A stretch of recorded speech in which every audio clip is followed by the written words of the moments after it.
Hello, my name is Jo White and I'm co-founder and co-director of Human Behaviour Change for Animals alongside Suzanne Rogers, who is also my co-presenter on this session.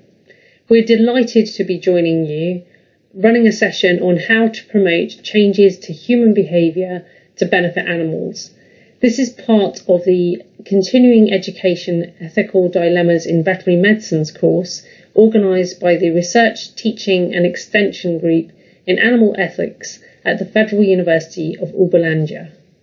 We're delighted to be here to talk to you about human behaviour change, science and practice, something that we are really passionate about. But before we get started, we'd like just to introduce you to our organisation. We're based in the UK, but we work internationally. We were set up off the back of the first international conference in human behaviour change for animal welfare, which ran in 2016. We developed the organisation and became a community interest company in 2017 and have since then been working with organisations and people around the world, looking at how we can support them in applying the science of human behaviour change in their practical contexts, whatever the situation is. So supporting them to understand why behaviours are happening or not happening that could impact upon animal welfare, and supporting them to design and develop and test interventions for change. As you can probably tell already, we're really passionate about human behaviour change, and I hope that comes across in our presentation today. The presentation will be an interactive session with a number of activities that we hope that you enjoy, but also that cement your learning through this process. So if you can, maybe get a pen and paper handy or the notes on your computer so you can get the most out of this session. We are not going into lots and lots of depth about kind of models and theories. We'll give you a taster because we are aware that you're covering so much ground, and this may be your first involvement with human behaviour as a science and as a practice. So what we want to do is give you a broad understanding of how it could be useful to you as vets working in practice or in your roles, whether that be from a policy perspective or in whatever aspect you're undertaking to improve the lives of animals. So please do get involved. We are always here to take feedback and comments. So if you do want to get in touch with us, please do drop us an email, have a look at our website. And something else to mention is that we recently expanded to become Human Behaviour Change for Life, as we recognise that things are interrelated in the world. So alongside animal welfare, which we continue to work on, we are now also working in human well-being and environment and conservation work. So this is all taking the science of human behaviour change to impact in a positive way. So please do get in touch if you're interested in hearing more about our work, and we hope you enjoy this session. First, we're going to reflect on your own behaviour change. So this is an activity, so get a piece of paper and a pen and just jot down your answers to these questions. So what have you tried to change? Have you tried to eat less or exercise more? Or perhaps you've tried to stop smoking? Did you have the knowledge to make the change? So for example, did you know how to exercise safely and effectively so you didn't injure yourself but you got fitter? Did you have the reason for wanting to make the change? Did you know the benefits? Maybe you wanted to get fitter, healthier and lose weight. Was it easy? And if it was easy for you, why was that? And if it wasn't easy, why not? Jot the answers down. Changing our habits or our beliefs can be hard, and yet, when trying to drive change, we try to just tell people, give them the reasons and the benefits, and then expect them to do it. We expect people to change their behaviour towards animals and even to themselves or other people, just by giving them the information and then seeing the light. But it doesn't happen like that, as it's not easy for people to change their behaviour, whether it be for the benefit of others, for other animals, the planet, or even themselves. This is what human behaviour change for animals is really interested in, using what we know about human behaviour change, science and practice to drive changes that result in improved well-being for other people, for animals in terms of improving animal welfare, but also for the planet as a whole. So take a moment to reflect on this activity, because over the years we've found these simple questions are really powerful when first thinking about behaviour change, so thinking about it from oneself's perspective, but then introducing friends, family, loved ones, colleagues, clients, customers, acquaintances, when we're starting to introduce them to concepts of human behaviour change. Why not give these questions a whirl with them? Why not ask them and see what they think and what they say? Because the reflections from this are really fascinating. One of the approaches we utilise to understand human behaviour and to unpack really complex, difficult, messy situations and problems is systems thinking. And we utilise this because it gives us that understanding of what's going on in the world. If you think about it, we're surrounded by lots and lots of different systems, whether it be ecosystems from a point of view of a forest and the different plants. An individual tree is a system in its own right and has lots of systems. Or you're thinking about yourself as a human. You're a system and you're made up of lots of systems. So, for example, you have a digestive system or a circulatory system.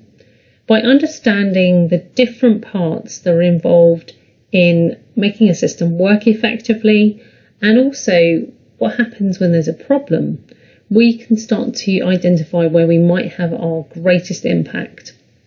It's also about understanding what those emergent properties of a system are. So what comes out of that system that makes it greater than the sum of its parts? It's really, really helpful from a point of view of understanding behaviour, because it enables us to start to peel back the layers of a problem and start to drill down into the behaviours that are driving that problem, so we can start to map out what's involved. And there are many contexts we can use systems thinking in, from the very simple to the complex. So if you're thinking about some of the complications around vaccination uptake, potentially around vaccination of companion animals or farm animals to promote health and reduce disease, or if you're thinking about something that may be more localised, so how a person is working within their own domestic situation at home to give their pet cat a pill, for example. They're still working within a system that is influencing them. So it can be really, really powerful in starting to break down a messy problem and identify the opportunities for change. At Human Behaviour Change for Animals, we use a 3-stage approach for all of our work, whether it's a project, campaign, or just a conversation. And for this talk, we mostly apply it in terms of a conversation. So first of all, understand. For example, we need to understand the client's concerns and perspectives before we can suggest a change. The change might be something the owner is doing. We might need to change the way they manage their animal to avoid obesity, for example, or we might need to help them to change their routine to include giving their pet medicine. And then the impact element. We need to work with the client to ensure that they can see the difference. Throughout this process, there's monitoring and R&D, or research and development. So this is that as we go through the stages, we need to see where we're going, we need to monitor, we need to gather the information, and that might make us go back a stage. So we gather information in the change section and we need to go back as we understand more, or we can go forwards. So we can use the information we gain in the change stage to make sure we're measuring impact in the appropriate way. So now we will explore that first stage of understand. To gain this understanding, we must keep asking questions, the right questions, to build up a picture of what's happening. The parable of the elephant illustrates this nicely. Where 6 blind men wanted to see an elephant, each approached a different part of the elephant. The first fell against the broad and sturdy side and said the elephant was like a wall. The second felt the elephant's tusk and said it's like a spear. The third felt the trunk and said it's like a snake. The fourth felt the knee and said the elephant is very like a tree. The fifth, who chanced to touch the ear, said the elephant is very like a fan. And finally the sixth, he found the swinging tail and said the elephant is very like a rope. As the parable goes, the men disputed loud and long, each in his own opinion exceeding stiff and strong, though each was partly in the right, and all were in the wrong. If we focus too hard on one area, we may miss the bigger picture, and it's so important we don't make assumptions, we ask lots of questions to ensure that we're looking at the whole problem and not just one little bit. We need to find the whole problem and the context for behaviours and the human side of our work. It's important to have a curious mind, and this is an anthropological approach. The stages of change, or trans-theoretical model as it's also known, is a really useful tool. What it does is it enables you to understand where someone is in the process of change, but it also enables you to design and develop the interventions to support that person in the most effective way. There are 5 stages: pre-contemplation, contemplation, preparation, action and maintenance, and it's important to note that people can relapse back to an earlier stage at any point. So we're looking at an example, perhaps dental care and hygiene in cats and dogs. A person in pre-contemplation wouldn't be aware that there's a problem or a need to maintain their animal's dental health. A person in contemplation maybe has read something, spoken to a friend, or they've had a problem and they've taken their animal to the vets and they're starting to reflect on the need to take some steps. So they're in contemplation. A person in preparation is actually making a plan to take action, to start doing the behaviours. So that might be seeking more advice from the vets, buying a toothbrush and toothpaste, starting to train their animal to be comfortable about those behaviours. And action is doing the behaviours themselves. So they are actually engaging in cleaning their animal's teeth, they're buying the right sort of chews, they're taking the animal to the vets. Maintenance is where it's continued, so it becomes a routine behaviour and it's maintained. It's not just a one-off. And this is what we want to develop. We want these behaviours to become habitual. So when we're looking at how we might intervene and how we might support the person, pre-contemplation would be about raising that level of understanding and awareness. So it might be about information, about having a conversation and supportive dialogue about the needs of the animal. Contemplation might be about having those chats and conversations about their reflections, if there has been a concern over the animal's dental health, for example, and how you support that person as they're starting to think about it. Preparation and planning, a lot of this is about kind of actually understanding the context with which the person is in, because they may need some help to make that plan. Are they set up in the right environment at home? Do they have the resources, such as a toothbrush and toothpaste, such as chews, for example? Do they know how to access these things? Because this is all important in preparation. In terms of action, how are they going to do these behaviours? Are they comfortable in terms of handling the animal? Have they got the right training in place? You might need to support them through that process. And then maintenance. We want this to become a habit. So there's lots of science around habit formation that can support the maintenance of these behaviours. So it's thinking about that in that context. But it's a really useful tool. So have a go and think about actually going through this process and applying it to an example that you come across and a problem that you're trying to face. So just pause the recording and have a think about this and write down some thoughts. The behaviour change wheel enables us to move from understanding to intervention design to delivering impact. The behaviour change wheel book that's featured on this slide is an invaluable guide and a step-by-step process of how to do this. If we look at the model itself, the diagram of the circle, in the centre we have the green circle, which is the COM-B model. And this is made up of capability, opportunity and motivation, with the B element being behaviour. And all of these elements are needed to enable the behaviour to occur. So with capability, we have physical and psychological. So if you think of that in the context of someone giving a cat a pill, do they know how to do it, and do they have the physical skill? If we move on to opportunity, we have social and physical. What are the social influences around that person? Are they supportive or undermining? What is the physical situation? Does that person have access to the right resources? So we think about providing a dog with the most appropriate exercise and diet. What are the influences in that person's world? What are the social norms? And also, what is the physical environment that that person's living in? All the resources they have financially, for example. We then move on to motivation. So we have automatic and we have reflective. So with automatic, we're talking about things like habits and emotions. With reflective, we're talking about that conscious effort to think of, where we need to think about something. And when we're thinking about change, it's really important to note that some of those automatic behaviours can be really positive, but they can also be really challenging if they're negative behaviours and we're looking to change them. And with regards to reflective behaviours, they require effort. We have to use conscious effort to actually think about things.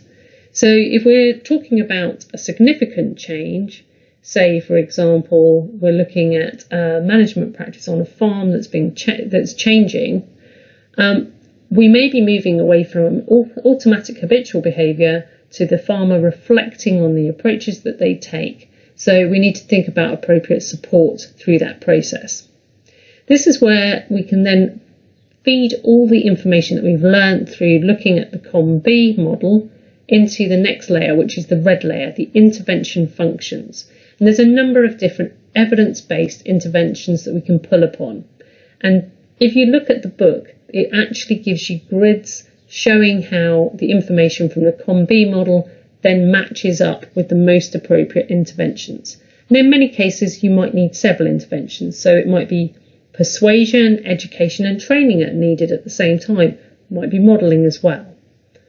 On the outer layer, we have, which is the grey circle, we have the policy categories. So these are things like guidelines, environmental or social planning, the wider context with which we're looking to implement our interventions and what's needed to enable those things to happen. There are other elements that fit in with this model, such as the theoretical domains framework, which digs into the detail of the psychology. So if you're interested in these different elements, it's well worth getting the book, the Behaviour Change Wheel book.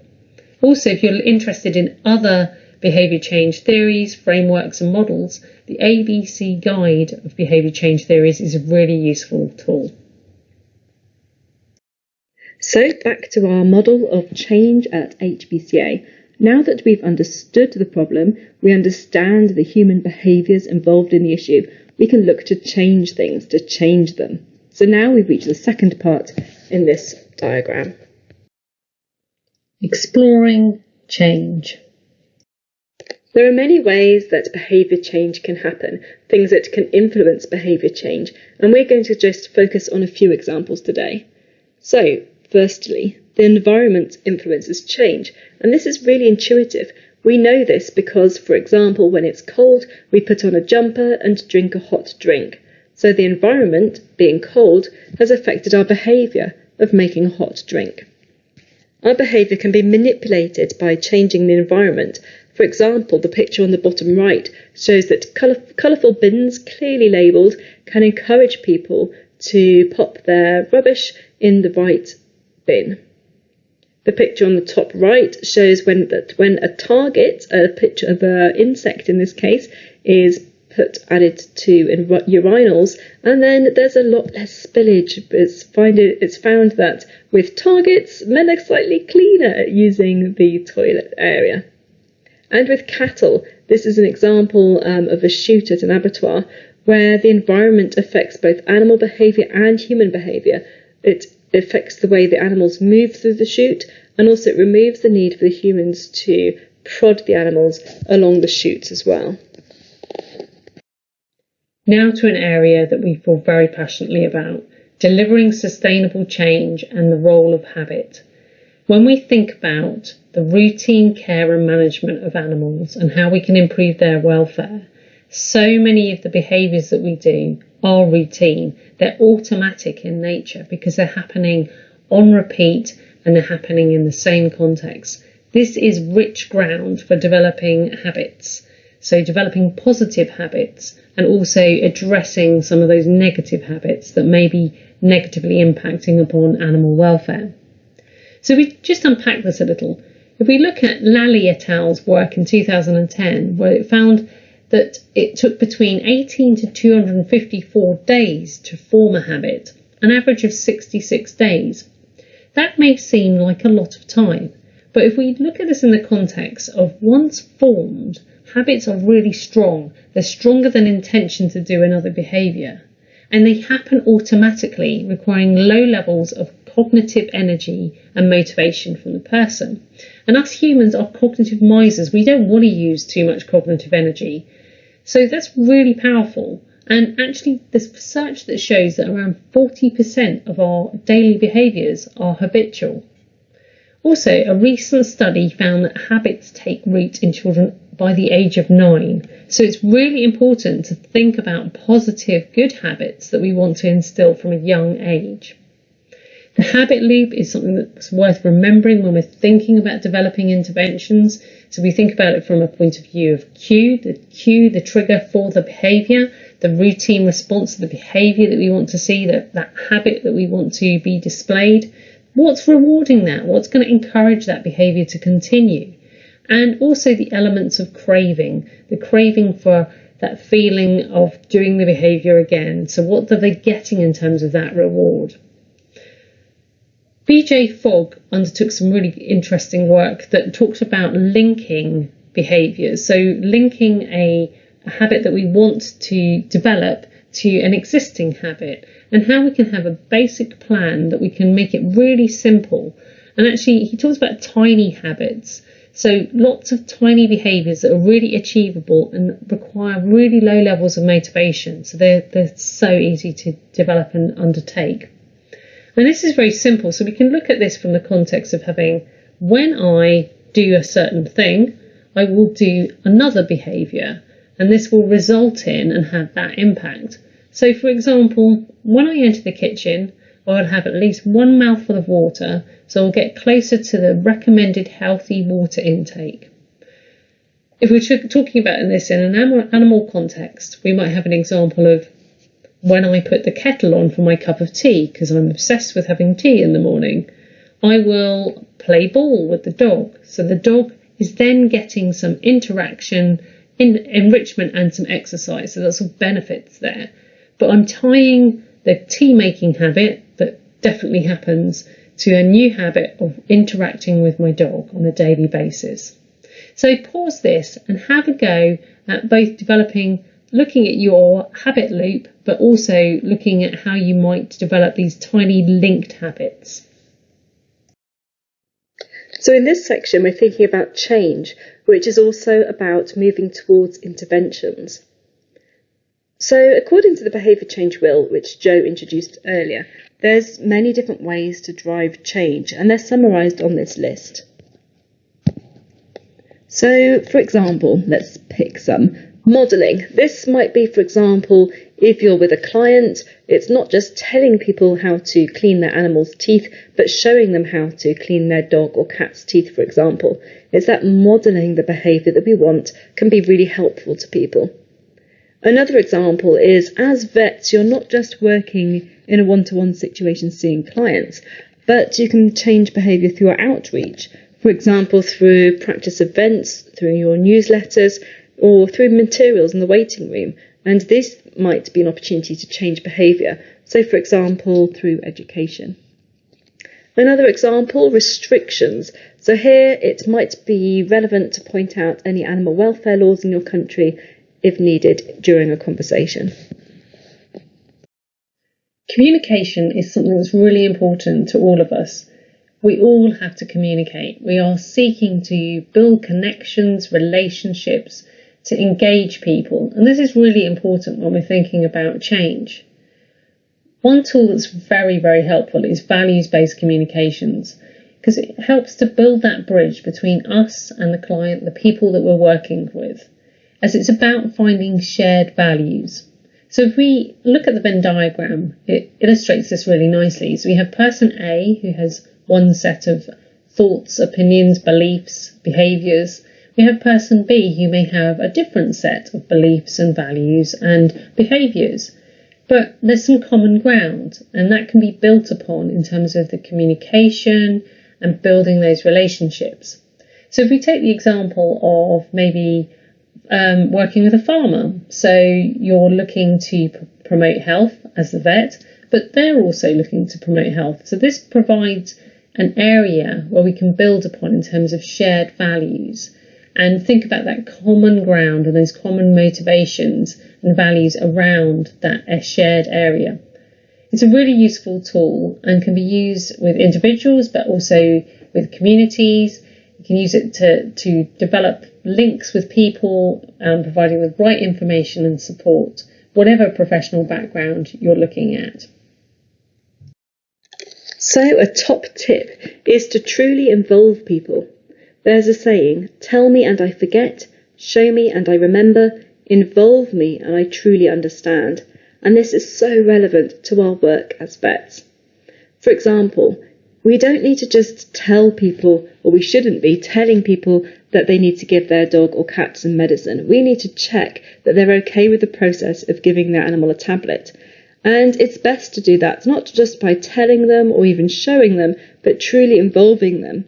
So giving them the opportunity to practice the behaviour of giving the cat a tablet, holding their animal in a certain way, and so on, so that they can practice in that safe environment and be truly involved. And this is also linked to the theory of self-efficacy. So self-efficacy is like a task-based version of self-esteem, and we are more likely to repeat what we're good at. So if we can make our clients feel good at something during a consultation, they're more likely to repeat it. So that might be, as we've already covered, giving the animal a tablet so that they're more likely to complete their course of antibiotics. Or it might be that we're more going to involve them in cleaning the animal's teeth or changing a bandage. All these things will really help. We need to make sure that in the consultation, in our time with the client, we can help the client master as many elements as possible. And this might be something that vet nurses, for example, could help with. It is important to end a consultation with a clear plan for the owner going forward. A useful tool can be the motivational interviewing rating scale. This is where we ask them the likelihood that they will act on what we've covered with them on a scale of 1 to 10. So, for example, you could ask, on a scale of 1 to 10, how likely are you to put into action everything we've discussed today? When they respond, always ask them why they didn't score a lower number rather than asking them why not a higher number. For example, if they answer between 6 and 10, that's great. You could ask, you scored a 6, why not a 4 or a 5, to get a bit more insight into their score. Even if they score 1, you can ask why not a 0. If their answer is below 5, then you can explore the score in a little bit more detail. If it's low, then at least they've voiced the fact that they will not change and will be less able to blame the advice that you give for not working, because they've admitted they will not take the suggestions further. So this can help them take responsibility for the changes that need to happen to help their animal. We find this is a really useful tool. It's a very kind of empathetic way of asking them how likely they are to take your advice. It tends to get a really good, honest response. Returning to our human behaviour change for animals framework, which covers the stages of a project, campaign, or even just having a conversation. We go through different phases and stages. So we look at understanding the situation, the barriers, the opportunities, what's going on in terms of the behaviours, the drivers, the factors are behind those behaviours. We feed that through into the intervention design that will deliver change. And again, throughout this, we're using evidence-based models like the stages of change model or the behaviour change wheel, for example. We then have the element of impact, and what you'll notice with this is we've got the arrows pointing throughout, so they're feeding back. And impact is something that actually is feeding through all of those processes. So we have impact, we have the baseline information we have from understanding, but we've also got that impact we're measuring during change, and ultimately we're looking to see if we've seen a lasting impact delivered to improve animal welfare. Just to remind you, we take a monitoring and R&D approach. So we're looking to research and develop, we're looking to innovate, and we're looking all the time to learn at each of these stages as we go through a project. So just for the final element, we're just going to consider a little bit about impact. So how's it going? When we're thinking about impact, we need to monitor and evaluate what we're doing, whether it's our work or our own performance. And one of the really useful ways of looking at this is about having a dashboard. So if you think about in a car, we might have the fuel gauge, the speedometer. All of those are really useful in terms of giving us useful information that will inform us when we're driving. So what do you need on that dashboard? So if you're thinking about your own work, you need to think about what's there. So if you're working with a client, you might want to work with them to look at how you monitor and evaluate, and you do this collaboratively, so you can set it up with the client. It might be about owner-based monitoring. So what sort of things would you need them to look at in terms of, for example, the animal's health? Maybe the animal's just had an operation and you want them to monitor and evaluate that the animal is maintaining recovery. And it's really important when you're going through this that you celebrate successes, so you kind of get those wins in. And when you're looking at your own performance, again, you're looking what's on your dashboard, the records that you want to keep, how you're potentially matching prognosis with outcomes, how you felt the rapport was, what explanations you use, what sort of compliance there was with the approaches that you took. It's all really helpful for the next time when you're working with a client. So you keep feeding that information in. So those feedback loops are really, really key. But it's also really important to be kind to yourself, as there'll be moments where it's really going very well and there'll be tough moments, but utilise those lessons to sort of take you forwards and be kind to yourself. As we come to the end of the session, we have some take-home messages for you. So firstly, it is important to fully understand the situation before we intervene. We must understand first. Secondly, we must use systems thinking. We must adopt a systems-based approach because the issues we work on are complex and many factors influence behaviour. We don't want to be the people, one of the blind men around the elephant, making an assumption about just part of the problem. We need to be seeing the whole elephant, as it were. We need to make sure that we're not making assumptions. When we see lots of cases, it can be easy to take what we know from one case and make some assumptions about the same barriers that the human has is the case for the next case. But we mustn't do that. We must think about each case as individual. Every person has their individual barriers, and we need to embrace that and understand it and make sure we ask questions rather than making assumptions. We must do this in an empathetic way, so truly respectful and understanding. When we can, we must truly involve people. So that saying, tell me and I forget, show me and I remember, and involve me and I truly understand, is really key to so much of our work. We need to be involving people, whether it's in practicing what we are advising them to do or what we're asking them to do when they go back home. We also covered the role of habit, how habit can be a key to sustainable change. We need to change the way that people, we might need to change the way that people live their daily lives to incorporate changes for the animal, either in the short term or the long term. And we must embrace the complexities. Behaviour is complex, behaviour change is complex, but there are evidence-based approaches we can use. These will be different in each context, and hence the emphasis on making sure we understand as much as we can about an issue before we try to intervene. We need to all become human behaviour change geeks. There's so much information out there.